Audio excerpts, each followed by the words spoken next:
there was ever a pivotal point in my life, it was then. You just say yes and you work it out later. And I was seriously scared. What do? You just say yes and work it out. And I did. Having a coach is so valuable, and everybody in life should have a coach. Nobody does it alone. Nobody. This is where the journey of expanding empires in real estate, small business, and life unfolds. Join me for insightful conversations with industry leaders, uncovering the strategies from overcoming setbacks to celebrating triumphs in business and life. This podcast is your guide through the roller coaster of entrepreneurial life. Whether you're navigating the challenges of small business or conquering the world of real estate, here is your empire. Welcome to Empire Expanders. All right, everybody, the Empire Expanders. Today, we're talking to Lucy Parker. She is an agent from Keller Williams, a culture ambassador, a luxury agent who's going to be on stage soon. Lucy is also the founder of The Social Millionaire and has quite a YouTube following and travels the globe, as most of us want to do. She's cool. She's awesome. Let's talk to her. Lucy, how are you? Hello. Oh, that's such a Hello. sweet intro. Bless you. Thank you. You are welcome. Well, you do cool things. It's just fun to watch. Like, there's a lot of Facebooks out there and YouTube channels and stuff like that where we show, like, me, my dog, and stuff like that. But you're showing, hey, I'm now snowboarding in who knows where this month. Like, it was Kyrgyzstan. Kyrgyzstan? Yeah, it was Kyrgyzstan last weekend, and 2 weeks ago it was Kazakhstan. Yeah. That's easily confused for me. Yeah, I know. And they're bordering countries, so just to really confuse it. But yeah. Where you snowboarding next? Actually, that's a good question. I'm thinking probably Japan, and it probably won't be now until the end of the year because I've got a lot of travel coming up. So I'm actually heading to your part of the world, to the US, to Vegas, for our Keller Williams family reunion. It's the annual conference, Jason, as you obviously know. Yeah. And I've been invited to speak about global luxury real estate. So that'll be exciting. That is super cool. Global luxury real estate. Because I missed that in the intro. You're in Dubai. That's true. Right? Yeah. So exactly. So right now it's nearly sunset. We are 9 hours from plus East time. And yeah, so like I've been in this part of the world for 18 years in the Gulf. I'm from the UK though. I'm not a local, obviously. So I'm English. And yeah, so I came to live in Oman. That's another country, the Sultanate of Oman, one of only 2 sultanates in the world. And then moved across here to Dubai, which is an emirate inside the country of the UAE, which is the United Arab Emirates, because people confuse that, Jason. So I always like to just clarify. And yeah. So Dubai is not a country; it's actually an emirate and a city. But so it's like a state. It's like New York. There you go. It's exactly like New York City and New York State. There you go. Yeah. Okay. Now I fully understand. Yeah. So been here nearly 13 years, selling real estate for 20 years. And was brought into Keller Williams 9 years ago to run it as the team leader, to interview, to recruit, and to train agents to success, which honestly blew my mind, Jason. And I know for your viewers out there listening and watching, if there was ever a pivotal point in my life, it was then. It was when I was coming to interview for Keller Williams. I thought I was coming as a real estate agent, and then I was as the interviews were developing and we were having more and more discussions, I was actually asked to interview for the team leader role, which is running the company. It's like a CEO. And I'd never done anything like that in my life. Like, I've just been at this point 11 years selling real estate, taking people to houses. I've never trained anyone. I've never run a company or a business. And it was one of those moments where you just say yes and you work it out later. And I was seriously scared. That whole analogy of jumping off the cliff and hoping the parachute will show up. Yeah. Like, I didn't really know what was expected of me looking back. If I'd have known everything, I probably wouldn't have said yes straight away. But what do? You just say yes and work it out. And I did. Mm-hmm. For everyone out there doesn't know, I'm Keller Williams also. Team lead is not an easy role. You are in charge of the entire office. Plus, it's a heavy recruitment role. And you have high standards for getting people in the door. Absolutely. And then keeping them there. So that's so the role is effectively cold calling real estate agents. I don't like cold calling. I'm having to call top real estate agents in the city, in other brokerages, and share with them the value of why Keller Williams, what we can do better, and how we can help them grow their business and increase their income. This, don't forget, in this part of the world, we're not American. We've never heard of Keller Williams. So I'm selling the concept, and I'm selling a company that nobody's ever heard of, because we're this part of the world. So that was really challenging. And I definitely met some incredible people that were excited, but they were nervous. What if? But I also found it very rewarding, because you sit and listen to people's stories for many hours. And there's a lot of people out there that are suffering in the real estate industry, or shall I say they were. We've got an amazing industry right now this year, and last year it's our best ever. But at that time, it was tough. Times were really tough. And people had been recruited falsely by other brokerages, offering them the world, and they've gone broke. And Jason, from my point of view on this podcast to your viewers, I've been there myself, which I guess now looking back is why they wanted me to do this role, because I, as an agent in Dubai, was sitting here broke with no money. So when I arrived in the first year, 13 years ago, I'd already had 8 years previous in the industry, and I was proven, but I wasn't proven in Dubai. I didn't know Dubai. No one knew me. No one knew what I was capable of. So guess what? Nobody would give me a job. No one would give me a job, which is ridiculous. And I knew I could get a job. So I had to go to a salaried role, because no one would give me a commission only agent job, because they didn't believe in me. They didn't know me. And so my role was basically sharing projects for a developer on a salary, so I could live here and still eat and live. And after just 9 months of presenting the project to all these brokerages, they were all like desperate for me to join them. So I literally then could choose. So I chose to work with the most hungry real estate managers who are really proven. But what I did see was I saw a lot of lack of integrity in real estate offices here, like we do everywhere in the world probably. And I was doing really well. After 2 months, I had no money. I just come to Dubai, and now I'm on commission only, because I've left the salary job, and I've got to prove myself, right? And remember, I'm not in my home country. So if you go broke in a country that's not your own, there's no social security. You're in strife. You got to leave. So that's an added like worry. I'm in America and someone will take care of me. I can go live in my car, or I can go home to grandma. I couldn't do that. So the pressure was on. So for the first 2 months, I was working the phones for 12 hours. I was the first in the office. I was the last in the office. I was going to meet owners, having coffee, where my fellow colleagues thinking, what a waste of time. She's going out having coffees with all these owners. But of course, that's relationship building. And they then obviously gave me their properties for sale. And after 2 months, I was the top performer of 60 agents, and I was brand new to the market. So, Wow. yeah. Part of it was determination, and part of it was knowing what you want. Like we had this discussion in Chicago together, right? Knowing your path and your ikigai and stuff like that. Now I'm on my path, and I'm just going all in, and I need to start cold calling again to find clients. I haven't cold called in years, because the real estate business, at some point in time, if you build it correctly, it comes to you.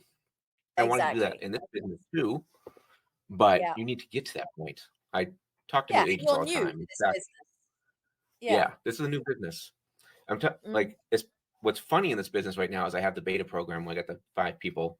When this comes out, that's full, by the way, people that I'm doing for free and to get going. And I'm finding it's for investors and entrepreneurs mostly. I'm finding most agents coming to me.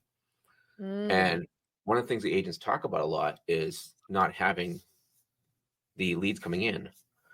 Yeah, and you'll do more of it and without breaks and stuff. It's a bit like burning the boats, right? So I didn't have a way out. It was all or nothing. Like, I knew in my mind, if I didn't get some sales under my belt here living in Dubai, I wouldn't be able to pay rent. I'd have to leave the country. So that was like burn the boats. It was all in, just like you, Jason. You're all in doing this. For anyone listening and watching, that's so important. You don't have a plan B and a plan C, because guess what? You'll be like, oh, I'll do it tomorrow. Oh, it's not as important. I didn't have that. I had to go full out. So then what I was going to share with you about the lead generation, a good little point there, is in between my Oman and living in Dubai, I actually had a stint back in the French Alps. So I moved everything from Oman to the French Alps to work for Sotheby's selling luxury chalets in the snow, basically because I wanted to snowboard and make money. So I chose where I'd go and work.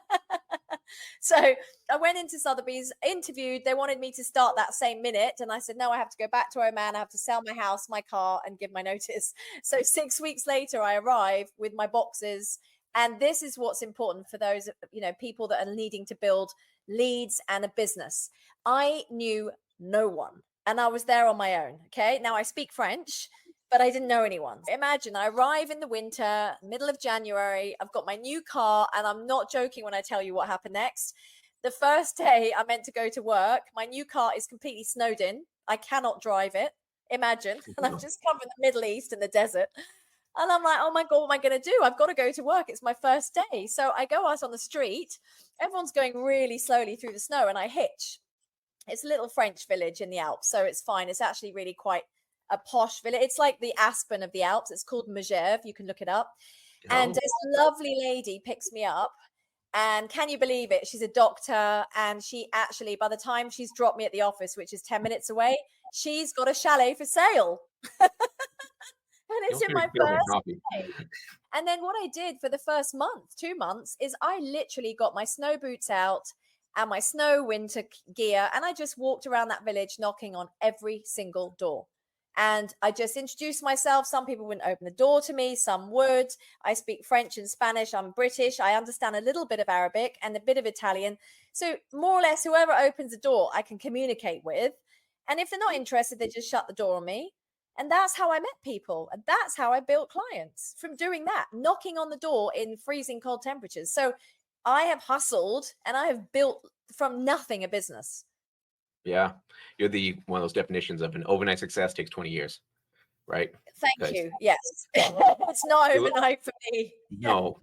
But if you come on the scene for some people, like, whoa, there's Lucy Parker. Like, how did you get so big so fast? No, you went and you put in the time and you put in the hustle to get yourself where you need to be, because it'd be nice if we can get through this without the hustle. But there is some sort of hustle in it that you have to do in the beginning, unless you have a ton of money. If you got a ton of money, then you can leverage correctly. Yeah. So you don't have to hustle as much. But yeah, when I started, it's mostly internet leads. And I was like you, first one in the office, last one in the office, just making all the phone calls I did not want to make. I did not want to be yelled at. I did not want to be told profanities, but it happened. And that's how I got myself started. I think it was like 14 my first year, but then nothing like the level of you did when it comes to price point. And then I built a team and I tore down the team. I actually didn't build the team right. So my team, COVID is what killed it, for one thing. So what happened, I built the team up, and there were two on the team that produced quite well, and myself. I ended up being the person who carries the team, as most team leaders do when they do it incorrectly. And then I took on people that weren't willing to drive themselves. And there's a big learning experience for me, because I was dragging them along. And if anybody's ever dragged someone along or several people along, it's exhausting, right? Because you're using all of your energy. My friend sent me a picture at one point in time, who was actually on the team and still a friend of mine. I'm going to a wedding soon. And it had a guy with a battery on his back and another guy with a battery on his back. And the person with the battery almost dead was handing a piece of his energy to the person with the battery almost full. And that was like, boom, like mind blown, mind changing, just in all sent this little thing. Yeah. I want to get investing because agents don't earn money once we stop selling. And that's one of the reasons. I'll go to the next step. But it sounds like you have some question. No, I was actually going to say, on that point of drive and dedication and motivation, right? Back to when I'm sat in my seat recruiting and interviewing agents into Keller Williams Dubai. So the amount of agents that would want to send me CVs and everything. And I actually am one of these people that I know within pretty much a few minutes if that person's going to do well. And it all comes down to energy, their drive, and their grit. And in fact, some of my interview questions would always be, it does sound really interviewy, sorry, but there's a reason people do ask this, which is, what has been your proudest moment and your most challenging moment, and how do you overcome it? Because you don't actually care what their challenge was. You want to know what they thought they did to overcome a challenge. And it starts to give you the story of the person in front of you. And I don't need someone to know everything about Dubai real estate. Quite frankly, it's a good thing if they don't. it's better that they're so hungry, they're so driven that they're going to go out and learn it on their own, because I do not want to carry them or pull them, just like you, Jason, because that's not success. We haven't got hours in the day. I'm busy recruiting and interviewing more people. I can't be out on the floor with 30 agents also dragging them or pulling them to success as well. So yes, there's definitely factors. I think drive and energy are everything. So you can only push people so far because you won't have so much energy to give, right? If you have a tank of 100, that person's taking 20 and you need 50 for yourself, and that person's taking another 20. You also have nothing left for your family life or something like that matters, or your fun. I tell people now, and I ask, there's 2 questions I ask before you even can interview for being in my coaching program. Are you coachable? And are you willing to put in the work? Because I'm going to steer you. I will not push you. I may kick you in the butt occasionally. But my goal is to get you going in the right direction and just keep doing those course corrections to get you there. And if you come into a wall, give you the tools to go over that wall. But my goal is not to get behind you and just continue pushing. And Jason, having a coach is so valuable, and everybody in life should have a coach. Look, we all go to the gym, and if we want to get better at the gym, we generally hire a personal trainer. We've all been to school and had teachers. So why wouldn't people have a coach in their business? That doesn't make sense to me. I have a full-time business coach in my real estate business, and I'm about to take on another coach that's going to digitalize my real estate business into the era of AI. So I'm just in the process. That's very new, actually. That's just happening as we speak in the last few weeks. So you choose coaches at different points in your life for what you need to get you ahead, and nobody does it alone. Nobody. So I've had coaches most of my career, and they've been different ones. I started with a coach that specialized in new agents. Then I went to a coach that specialized in relationship building. Then I went to a coach that specialized in teams. Now I have a coach that specializes in mindset. I coach with Aaron now. So I love it. I do it, but I also understand that I need it too. Even though I know a bunch of the concepts, there are concepts I don't know. And there's also sometimes concepts I do know that I can't get out of my own way. I'll be coaching someone and I'll tell them something, and I needed that too. Oh my God. And you often need that third person, don't you? You just need that other person to tell you, even though it's there in front of you, you need someone else to just call you out on it. So very much. I would bring it to like sports. I played Little League as a kid, and you keep your back elbow up was what you taught when you're batting, and you'd always drop your back elbow. You don't notice you drop that back elbow, but the coach does. It's the same type of thing with your coach and stuff like that. Is they're going to look and say, hey, you're missing this, or you didn't do this, and you're supposed to be doing it. But sometimes you need a third party to look at it. Like an example for me is my vision. And I've given this example before. When you're writing a vision, I wrote on what should happen next. What's the 3 next steps that happens per what you're supposed to do? And my coach goes, crap, vision. Nope, that's not your vision. And you've got to have that vision as well. You've got to have the plan, the direction you're going in. No one flies a plane without the map laid out. So why should we be any different in our lives? Absolutely. That was big learning. Tell me about this digital AI real estate. What is that? Yeah, so it's just me. By coincidence, I'm part of this like group. I don't know if you've heard of, do you know Peter Diamandis that sort of speaks with Tony Robbins on stage? So Peter Diamandis and Tony Robbins wrote the book Life Force, and that's all about the future of health. And they have a clinic. So I went along to their clinic in Florida in December and did all my like very advanced diagnostic tests on my health to see if there's anything worrying that's coming up in my future. And quite frankly, I was really surprised and happy, and everything was really amazing. Oh, that's good.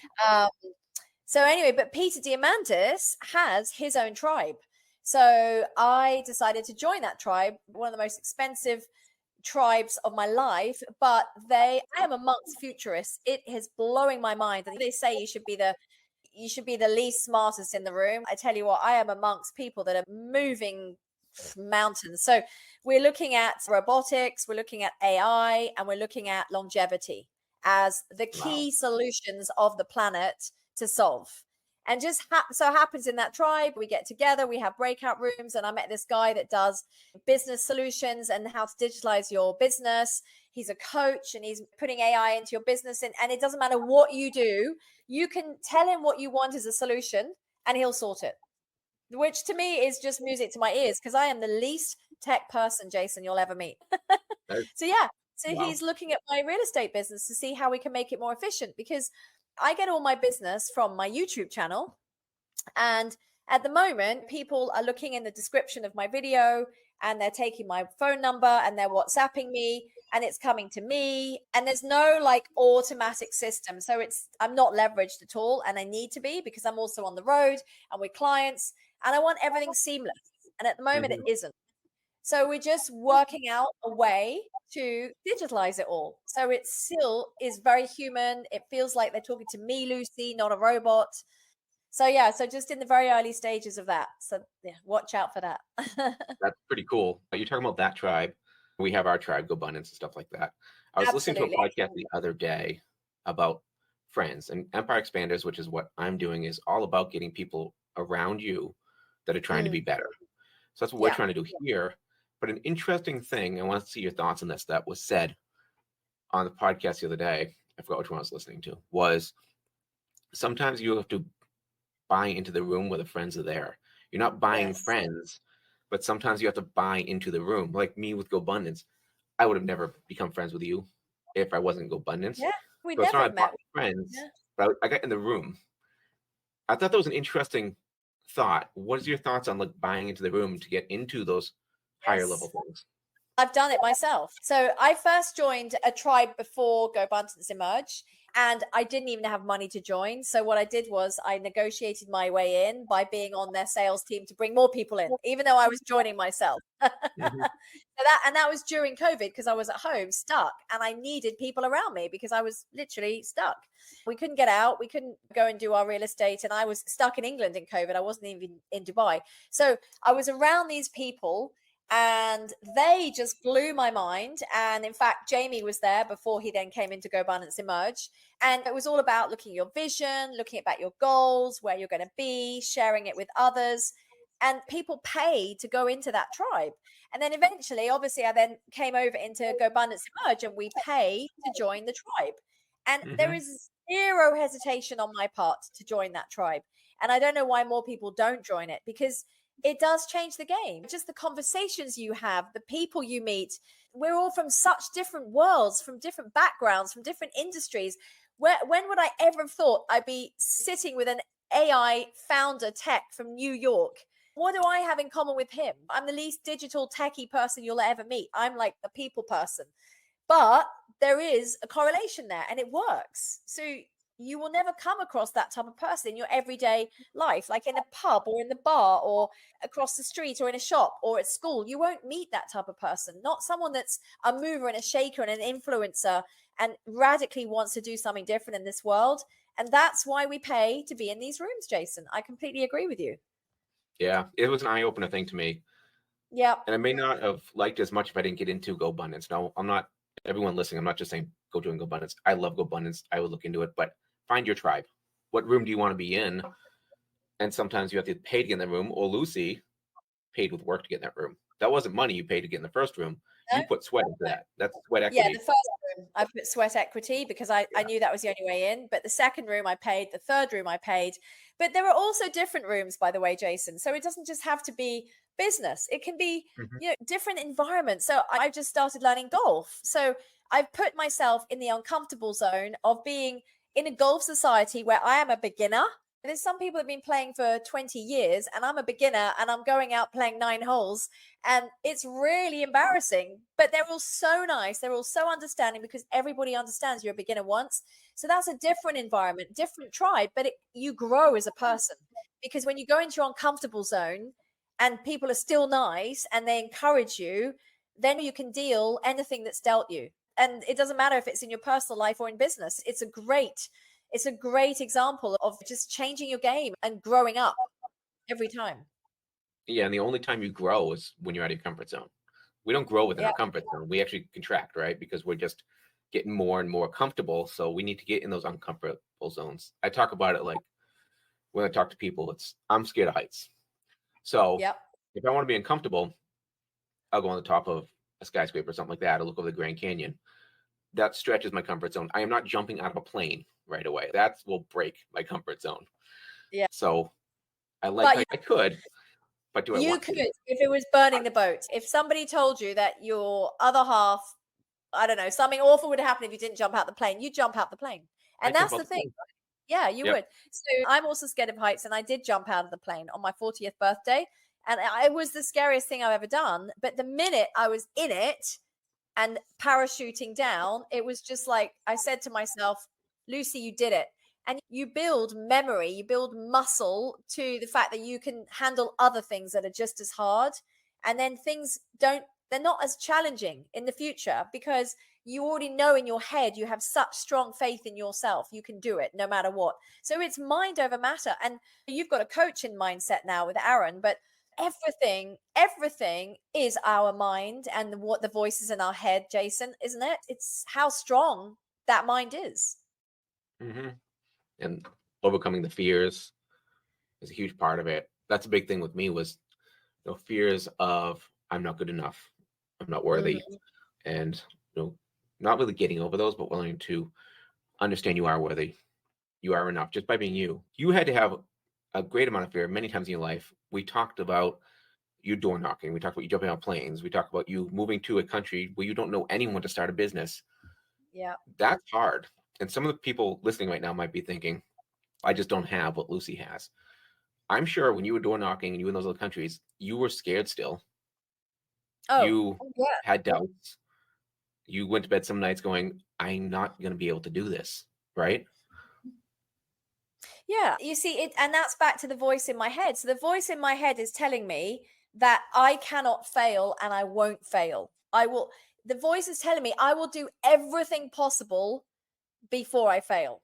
And so if I were to fail tomorrow, then I would just say to myself, I didn't try. No wonder I failed. Whereas I know that if I tried absolutely everything and I gave it my absolute best, and this muscle, shall we say, I think developed in me when I actually know the moment for a lot of it was when I was 10. I went to this really amazing private school in England. It was a boarding school. By the way, my parents had it paid for by the banks. Everyone around us was really wealthy. We weren't. We were just normal, by the way. So we had all these really wealthy friends. And so we're in this amazing school, but because it's so amazing and academic, I was in the bottom division for French. And at 10, I remember my French teacher saying, your French is awful. Don't ever carry it on and don't do another language. And I remember that so vividly. Miss Spencer, God bless her. So because of her, she has pushed me into what I am today.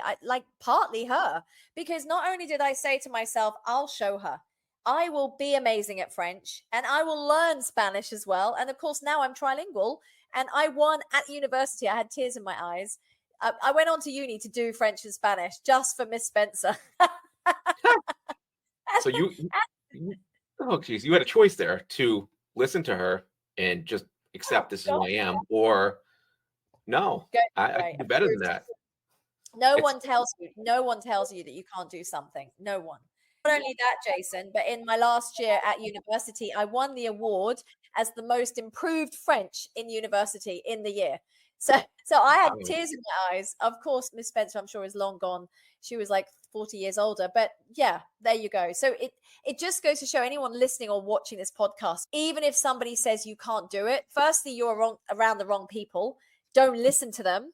And you can do anything that you put your mind to. And I know that sounds really corny, but it is about the mind. It's 80% your mind, and it's only 20% the actions you take, but it's 80% the voice in your head. I cannot stress that enough. And you've proven that, like, your mind has gotten you to what, 76 countries now? Oh, yep, 76 countries. My next two countries are next month. I am going to the British Virgin Islands to learn to sail, and I'm going to Belize to scuba dive. So 2 more new countries for me. So I want to go to Belize. I love being below the water. I'll post it on my Facebook, then you can go visit. I'd like to, but let's just see. I don't quite know geographically where I am, and I'm only in for 4 days, so it's a really fast flying visit. So I'm going to have 1 day diving. So I've got to work out the logistics, but yeah, I'm going as well to meet the head of Keller Williams Belize. So I'll have all the best sort of places to go and stuff. So you'll see it on my Facebook, Jason. I watch your Facebook and go, wow, because we talked about before it started, like I'm traveling a lot this year. It's 7 times, I think, in the first half of the year, Switzerland and a few other places. Yeah, which is amazing to me. It's me starting my journey because part of my absolutely. vision is to be able to work from anywhere and be traveling like you are all the time. But Yeah. it's step, right? You don't go from 0 to 100. No, you have to So do it so that you're not gonna. You've got to be cautious, and so I'm cautious, but I also take decisions very fast, as you probably notice, mhm, because life is too short, and if you constantly say, "What if I better just do another year?" You're never going to get through your goals and your bucket list and your dreams. And remember, every year we wait, we're just getting older, and most of us will have probably have been unfortunately through a loss or someone we know that's lost their lives, and it's just not worth it. It really isn't. no. Chris had talked about bucket list at one point, gave me an eye opener because my bucket list is about 50 items, I think, on there. Yeah. He's like, you're in your 40s. If you only stick to one a year, if you even Yeah. do one a year, you probably won't make your bucket list. And it was like, whoa, that's it's easy math, but it's not something we think about. That No, it's like that chart, the wall chart, where you cross out how many days you've lived and how many years you've lived.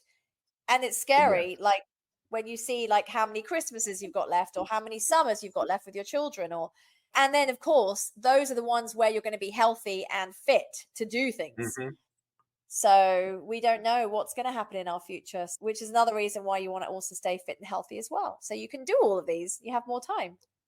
yeah, live for now. You must have. Yeah. I talk about a concept within coaching called filters that I have in my life. So Yeah. if something comes to me, there's a set of filters that it has to go through for me to say yes. And Okay. because I want to travel like you do, one of my filters is, can it be done from anywhere? The other filter is, does it serve first, help people? And the third is, does it not have a negative effect on my family and life right now? Double negative there. I know. I'll clean it up at some point, but I find filters in life are super helpful because my filters are based off of my vision to make sure I can get to my vision. Do you have any filters like that in your life, or is it just subconscious at this point? That do you know what? I've never ever been asked this question. So you are the first, Jason. I must have filters. We must all have these filters. Yes. So I know. So for example, my goal is to see every country on the planet before I die. So there's 197 countries. I've done 76. So I've already roughly worked out. So I'm 49 this weekend. So basically, I have got potentially 30 years, if that, of good health. Perhaps not even. Let's hope. So I want to do at least 10 countries a year, or because otherwise I won't get through them all. I've got 120 countries left. If I was to do 10 a year, and I'm really healthy and fit now, so I should do them all now. And I'm not married, I don't have children yet. So I have the time available and the freedom right now. That's not through choice, by the way. That's just how life has unraveled for me at this stage. So maximize it now, because maybe in 2 years I'll have children and then I won't be able to travel 10 countries a year. So I'm going at it fast, and I fit people watch me on my Facebook. They're like, Lucy, you don't stop. You don't. But and I I don't think stop because I feel like I'm on a time bomb for my life. What's going to happen? Am I going to have a family soon? That's definitely going to hold me back, although it won't. I will still travel even with babies in a rucksack. I'll sail the world with children, family, whatever. But you never know. So filters, definitely it has to be a new country. So if I want to go snowboarding again, I'm not going to snowboard in Europe because I've pretty much done all those countries, Jason. I'm like, okay, I want to snowboard. I'll go to Japan. I haven't been there. I'll go to Georgia. I haven't been there yet. Or maybe Iran. I don't know. You can ski in Iran, but new Whoa, countries. So that's what I would do. And then cool. filters, can I afford it? I always ask that question. So I've got to be able to afford it. And then third is, does it work in my business life in terms of, have I got enough time in between trips that I can come back, meet clients, do videos, update, and go again? So I do check my diary and just be realistic.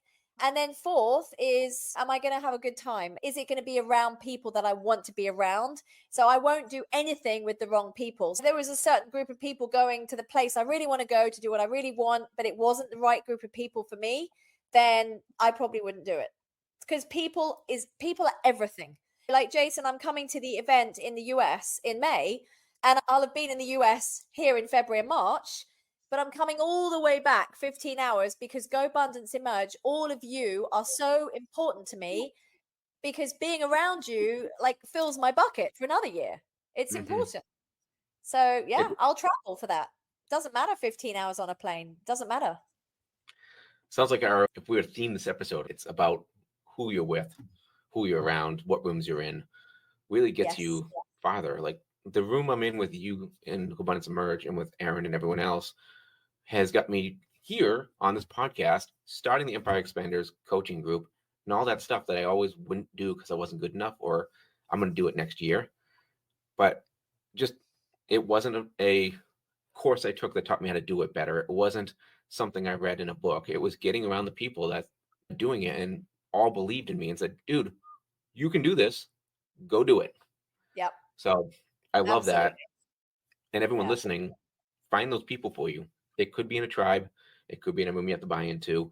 It could be in modern day life. What I find, and I call them like mindset ninjas, there are many people around. Like a Lucy may walk by you on the street if you're in Dubai or somewhere else in the world, but you have no idea how open her mind is and what she gets into. So there may be people around you right now, people listening, that are like that. And my goal with this, with the coaching group, and when I started networking group up too, is to bring those people out of the shadows so we can find those people and surround ourselves with the people that work for us. Absolutely. So you're amazing, Lucy. You're an inspiration. It's so cool to watch you live life. But for you, what's the best way to get a hold of you? The best way, because we're obviously international, is by WhatsApp. So WhatsApp is a free text messaging service, but it is instant. And don't forget, when you're messaging within the USA, you're messaging in the same country, so you don't pay. But when you message outside of the USA, it costs you money. With WhatsApp, it's free. So you just have to download the app free and WhatsApp me. I can put my number on the bottom, or do you want me to tell it to them now, Jason? Either way you want it. You can say it now and put it at the bottom. I'll say it. Yeah. So my number is +971 58 57 11070, and you can just introduce yourself. Hi, Lucy. I saw you on Jason's Empire Expanders, and then I know exactly where you're from and where you are from in the world. So would love to chat to anyone. Yeah. Awesome. Thank you so much. And myself, I also link myself, my YouTube channel. She has a bigger YouTube channel than me. But we're not going to look at that. Like I'm like 200, she's 4,000, whatever. I'll get there. Yeah. So I'll link my things down below too if you want to get a hold of me, if you're interested in the program, or if you just want to talk about something that I know, reach out to me. Want anything to do with Lucy and her awesomeness in Dubai, in real estate, or how to travel the world, reach out to her. It's great having you, Lucy. Thank you so much. I love talking to you. Oh, Jason, thank you so much. More often we can talk. Yeah, I know. I'm going to see you in May, but it's so nice to chat with you. And we had that chat in Chicago, and I just got a video and made Jason record a video of himself, and he was just such a natural. I was like, why are you not behind video for goodness? So there you go. You need people around you to push you out of your comfort zone. Mm-hmm. Yeah. I guess the last story is, we said this before we went live, but Lucy grabbed me in Chicago, dragged me off in a corner, held up her phone, my phone, went live and just started interviewing me about the coaching program, what I'm going to do. Yeah. She was like, you're coming with me and you don't say no to Lucy. So I went with Lucy. Hopefully you don't say no to me in my houses too. Anyway, thank you, Jason. God bless you. And thanks everyone for your watching. You're amazing. Bye, everybody. Care. Thanks for hanging out with me today on Empire Expanders. Don't forget to subscribe and follow my social media channels for more insightful fun. Also, explore the links in the show notes. If you've enjoyed what you heard, giving us a 5-star rating would really help us out and be appreciated. Stay tuned for more on Empire Expanders.